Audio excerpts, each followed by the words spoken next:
There are hundreds of migrants who are living in a parking garage in Denver, waiting for help getting situated in the city. The people who are originally from Venezuela say that they have little food to eat. They've been sleeping on the ground in this parking garage for days. The city told our Mark Salinger it's running out of resources to help.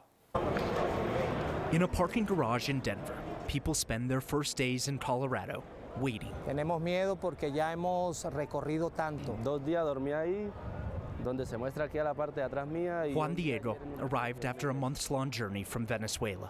He says he hasn't eaten much since he got here and spends his nights sleeping on the concrete floor of the parking garage. No se duerme bien porque uno está acostumbrado a dormir en su cama, a cambio ahí está durmiendo en su cartón. Para dormir conseguimos cartones, nos abrigamos y nos dormimos así en grupos porque el frío es inclemente. Like most people here, Sí. Isael also came from Venezuela. Migrants arrived to the city's processing center in a parking garage downtown. The location has been open for months, usually seeing about 20 to 30 people a day for much of March and April. This week, the number of migrants arriving has grown to more than 200 people a day. They're waiting longer to be processed. The wait wouldn't be this long if there weren't so many people. Tengo 2 días haciendo la cola para poder pasar, para que me regalen el pasaje para Chicago, pero no me han dado solución de nada. Juan Diego, Isael, and other migrants say there isn't enough food for everyone waiting in the facility. It wasn't built to house people for days at a time. Mira, hasta ahora no nos han dado nada.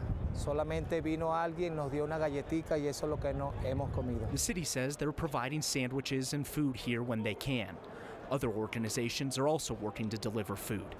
Most migrants here have already been in contact with immigration officials and are waiting for their papers or bus tickets to their next destination. Mira, me siento impotente, triste, porque no era lo que esperábamos.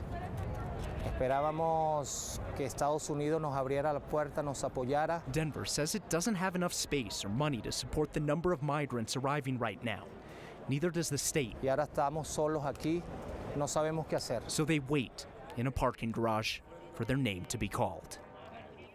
It's important to note that the city opened this facility as a processing center, not a shelter to house or feed migrants.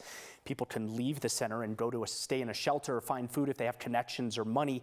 Because it's now taking so much longer to process everyone, migrants are sleeping in the parking garage in a space that wasn't meant to keep people here for days at a time, Kyle. Well, and as some of those guys told you, they don't intend to stay in Denver long term. They're just kind of passing through.